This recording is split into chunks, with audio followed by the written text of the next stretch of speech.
Abot sa 28 na aresto ng PIDEA sa magkakaiwalay na operasyon kontra droga sa Tanza, Cavite. Ang primary target, itinuturong notorious sa supplier ng droga sa iba pang bayan. Nakatutok si John Consulta. Sa bisa ng search warrant, sinilaki ng PIDEA Region 4A ang 5 magkakahiwalay na target area sa barangay Paradaan 1, Tanza, Cavite.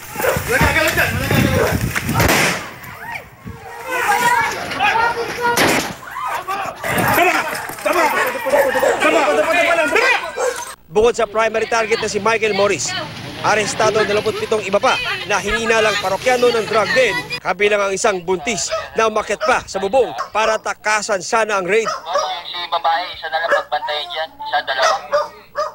Si Morris ang isa raw sa tinuturong notorious sa supplier ng droga, hindi lang sa Tanza, kundi maging sa mga kalapit na bayan. Nagsisisi po dahil pero kailangan lang po kasi pinasok eh.